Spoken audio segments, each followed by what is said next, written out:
वैसे एक बात तो है रवि, तू है बड़ा मस्त। तुझसे बात करके बड़ा अच्छा लगता है। अरे अरे, ले भाई, हम तो बात करते करते गलती से इस झील की तरफ आ गए हैं। रवि, गांव वाले कहते हैं कि यहां आना मतलब अपनी जान गंवाना है। अरे ऐसा कुछ नहीं होता। ये गांव वालों का अंधविश्वास है। नहीं तो इनका क्या है, ये तो कुछ भी बोलते रहते हैं। अरे नहीं नहीं, खतरा है भाई, खतरा है। इस झील में आधा मटका दिखता है, और जो उस मटके के पास जाता है वो बचता नहीं है। मैं तो जा रहा हूं। अरे तू तो एक नंबर का बुज़दिल निकला। रुक तो सुन तो सही। अरे ये ले, भाग गया डरपोक कहीं का। खैर, अब मैं यहां तक आया हूं तो मटका तो जरूर देखूंगा। धर्मेश डर के मारे वहां से गांव की तरफ लौट गया और रवि झील के किनारे आगे बढ़ गया। तभी पानी के बीचों बीच उसे एक बहुत बड़ा विशाल मटका दिखाई दिया। अरे वाह, इतना बड़ा मटका! जरूर इसके अंदर बहुत सारा धन होगा। लोग बेकार ही इससे डरते हैं। आज तो मैं गांव वालों का डर मिटा दूंगा और माला माल हो जाऊंगा। जैसे ही रवि मटके की तरफ बढ़ा और उसे छुआ, उसके शरीर में अजीब सी कंपन होने लगी और देखते ही देखते वो बूढ़ा हो गया। उसके बाल सफ़ेद हो गए। अरे, मैं तो जवान था, अचानक बूढ़ा कैसे हो गया? तभी मटका उसे अपनी ओर खींचने लगा। अरे बचाओ, कोई बचाओ! और वो चीखता हुआ मटके के अंदर समा गया।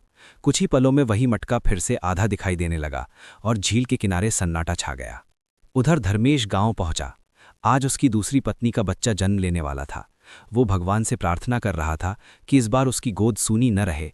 लेकिन घर पहुंचते ही उसे पता चला कि उसकी पत्नी काव्या का बच्चा इस दुनिया में नहीं रहा। धर्मेश फूट फूट कर रोने लगा। उसकी आवाज़ पूरे गांव में फैल गई। गांव वाले इकट्ठा हो गए। हर किसी के चेहरे पर डर था। सब कह रहे थे कि जरूर इस मनहूस झील और मटके का कोई रहस्य है। पिछले 8 सालों से राजा, उसका परिवार और पूरा राज्य गायब था।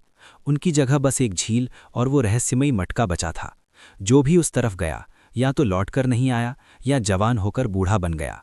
गांव वाले डर से कहने लगे कि अगर बच्चे नहीं हुए तो उनकी नस्ल ही खत्म हो जाएगी। तभी भीड़ को चीरता हुआ एक कुम्हार का बेटा आगे आया। उसका नाम था वीर। उसने कहा कि मटका मिट्टी का है और मिट्टी को कुम्हार से बेहतर कोई नहीं समझ सकता। वही इस रहस्य को सुलझा सकता है। लोग उस पर हंसने लगे, उसे नाकारा और निकम्मा कहने लगे।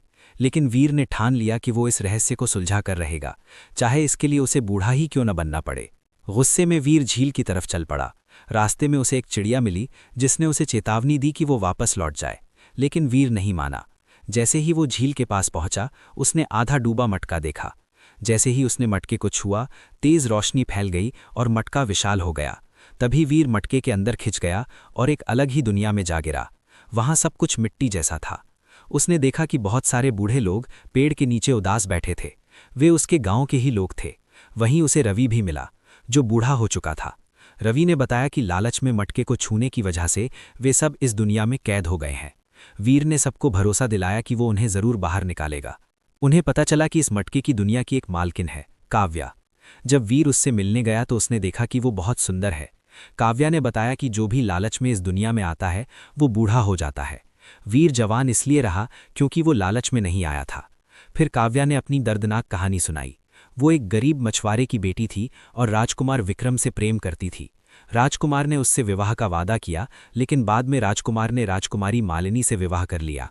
जब काव्या गर्भवती होकर सच्चाई बताने पहुंची तो राजा और राजकुमार ने उसके बच्चे को औषधि देकर खत्म करवा दिया और उसे जंगल में मरने के लिए फेंक दिया। टूट चुकी काव्या को जंगल में एक तांत्रिक मिला। उसने बदले की शक्ति दी, लेकिन शर्त रखी कि वो भी उस शक्ति में कैद हो जाएगी। काव्या ने वो शक्ति स्वीकार की और पूरे राज्य को एक जादुई मटके में कैद कर दिया। उसी श्राप की वजह से आसपास के गांवों में भी बच्चे पैदा होना बंद हो गए। वीर ने काव्या को समझाया कि निर्दोष गांव वालों को सजा देना गलत है। काव्या ने कहा कि जादू तभी टूटेगा जब कोई सच्चे दिल से उसे आज़ाद करना चाहेगा। इसके लिए सूरजमुखी का फूल लाना जरूरी था। वीर ने जान की परवाह किए बिना वो फूल लाने का प्रण लिया। रास्ते में तांत्रिक ने उसकी परीक्षा ली। वीर ने साबित कर दिया कि वो निस्वार्थ है। काला फूल पीला हो गया। वीर फूल लेकर लौटा। जैसे ही काव्या ने फूल की खुशबू सूंघी, मटके की दुनिया टूट गई। सभी लोग असली दुनिया में लौट आए। बूढ़े फिर से जवान हो गए। राजा और राजकुमार गुस्से में आ गए, लेकिन गांव वालों ने उनकी सच्चाई देख ली। सभी ने मिलकर राजा और राजकुमार को आजीवन कारावास की सजा दी। सैनिक उन्हें काल कोठरी में ले गए। अब सवाल उठा कि नया राजा कौन बनेगा। सभी गांव वालों ने एक स्वर में कहा कि जिसने इतना बड़ा रहस्य सुलझाया वही इस राज्य का असली राजा बनने योग्य है, वीर।